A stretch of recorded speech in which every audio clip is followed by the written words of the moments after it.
So 2026 మొదలైన దగ్గరనుంచి Indian పాలిటిక్స్లో ఏదో మారుతున్నట్టు అనిపిస్తోంది. అవేవో పెద్ద పెద్ద ప్రకటనలు అట్లాంటివి కాదు, కానీ మాటల్లో, వాళ్ళు వాడే పదాల్లో చాలా సూక్ష్మంగా ఒక మార్పు కనిపిస్తోంది. మరి ఇది నిజంగా వస్తున్న మార్పా, లేక ఇదొక తెలివైన ఎత్తుగడా? అసలు ఈ మార్పు వెనక కదేంటో రండి ఇప్పుడు చూద్దాం. ఈ మార్పుని సరిగ్గా అర్థం చేసుకోవాలంటే మనం కాస్త వెనక్కి వెళ్ళాలి 2025 చివరి రోజులకు. ఆ టైంలో అంతా రాజకీయ హడావుడే. న్యూస్ పేపర్ హెడ్లైన్స్ చూస్తే ప్రతిరోజు ఒక కొత్త కథ. పొలిటికల్ సీన్ మొత్తం చాలా వేడిగా, కొంచెం గందరగోళంగా ఉండేదన్నమాట. ఆ టైంలో పొలిటికల్ లీడర్ల ఫోకస్ రెండు వైపులా ఉండేది. ఒక పక్క ఏమో వరల్డ్ స్టేజ్ మీద పెద్ద పెద్ద చర్చలు, డిప్లొమసీ. ఇంకో పక్క మన దేశంలోనే చిన్న చిన్న ఊళ్లల్లో డెవలప్మెంట్ పనుల ప్రారంభోత్సవాలు. చూడ్డానికి సింపుల్ అనిపించినా ఈ రెండిటినీ బ్యాలెన్స్ చేయడం వాళ్లకి పెద్ద ఛాలెంజ్ అనే చెప్పాలి.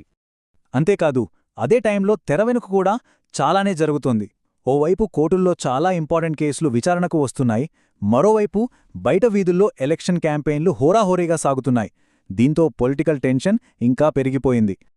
ఈ పొలిటికల్ కాంపిటీషన్ ఎంత సీరియస్గా ఉందో చెప్పడానికి ఈ నంబర్ ఒక్కటి చాలు, 2237. ఏంటిదనుకుంటున్నారా? తెలంగాణ పంచాయతీ ఎలక్షన్స్లో జస్ట్ మూడో ఫేజ్లోనే కాంగ్రెస్ పార్టీ గెలుచుకున్న సర్పంచ్ సీట్లు ఇవి. అంటే పాలిటిక్స్ నేషనల్ లెవెల్లోనే కాదు, కింది స్థాయిలో గ్రామాల్లో కూడా ఎంత హాట్గా ఉందో దీన్ని బట్టే మనం అర్థం చేసుకోవచ్చు.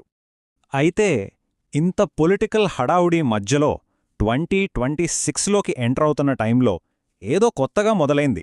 వాయిస్లు మారాయి.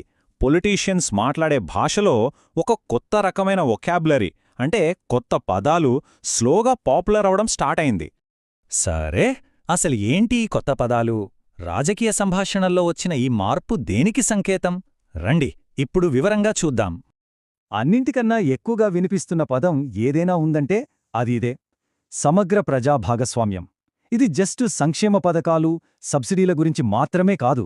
దానికంటే చాలా లోతైన విషయం. ప్రజలకు గౌరవం ఇవ్వటం, దేశం తీసుకునే నిర్ణయాల్లో వాళ్ళను కూడా భాగం చేయటం గురించి మాట్లాడుతోంది పదం. ఇది కేవలం ఒక్క పదంతో ఆగిపోలేదు.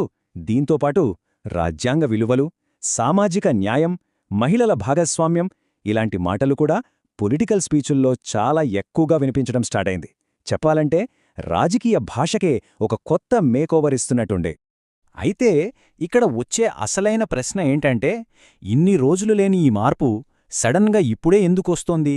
దీని వెనుకున్న రీజన్ ఏమై ఉంటుంది? చాలామంది అనలిస్టుల ప్రకారం ఇది గడిచిన 10 ఏళ్ల రాజకీయాలకు ఒక రియాక్షన్ అన్నమాట.